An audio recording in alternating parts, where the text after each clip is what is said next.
Au bar du Mistral, Thomas, Laurent Kérusoré, demande à Zoé ce qu'elle compte faire après son baccalauréat.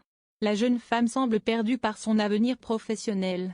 Juste après sa conversation avec Thomas, Zoé demande quelques conseils à Apolline. Zoé Laibi, l'étudiante en droit, aide la jeune fille à trouver sa voie professionnelle, mais la mission s'annonce compliquée. Finalement, Apolline conseille à Zoé 3 options: faire 7 ans d'études minimum, épouser un millionnaire, ou devenir braqueuse professionnelle. Mais Apolline ignore qu'elle parle à une ex-cambrioleuse. En fin de journée, Zoé se rend au commissariat pour annoncer une excellente nouvelle à sa mère: elle a enfin trouvé accent aigu le métier de ses rêves, voleuse. Bien évidemment, il s'agit d'une blague, mais ça n'amuse pas Ariane. Bien au contraire, la policière a de grandes ambitions en ce qui concerne l'avenir professionnel de sa... Au pavillon des Fleurs, Luna reçoit sa camarade de cellule, Chloé. La raison? Elle souhaite l'aider à retrouver un travail, mais les choses s'annoncent difficiles. Finalement, Luna trouve une offre qui correspond aux compétences de son amie, femme de ménage. Plus tard dans la journée, Myrtha forme Chloé au métier de femme de ménage. Afin de la motiver, elle allume la radio et s'ambiance sur un morceau de disco. Chloé semble approuver la méthode de travail peu conventionnelle de sa formation. Au fil de la formation, Chloé se confie à Myrtha.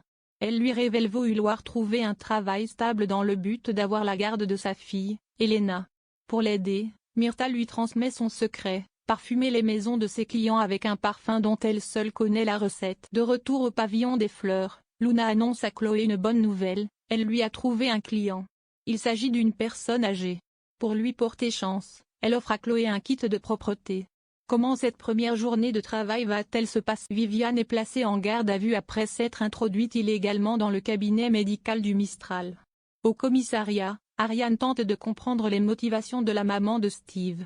Cette dernière lui confie avoir agi pour sauver son fils, victime d'intimidation et de manipulation de la part de Sébastien Varrois. Ariane lui annonce une bonne nouvelle: le cabinet médical ne porte pas plainte contre elle, mais elle devra tout de même se présenter devant un juge.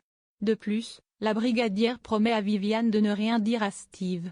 Viviane la remercie pour son aide. Au même moment, Steve se rend au cabinet médical afin de savoir s'il est bien compatible avec son père.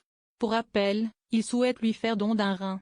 Néanmoins, Gabriel lui explique qu'il y a une série d'étapes à respecter, une expertise psychologique et si la psychologue valide la demande de Steve, ce dernier pourra bien donner son rein à son père.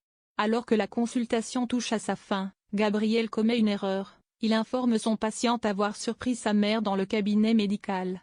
Steve est sous le choc. Quelques heures plus tard, Steve demande des explications à sa mère.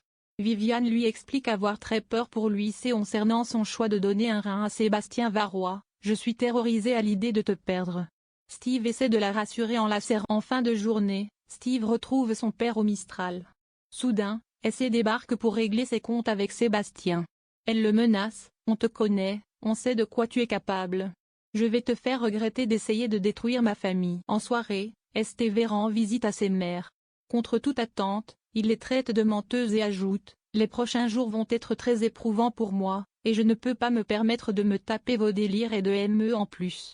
Je vous demande de vous barrer, je ne veux plus vous voir.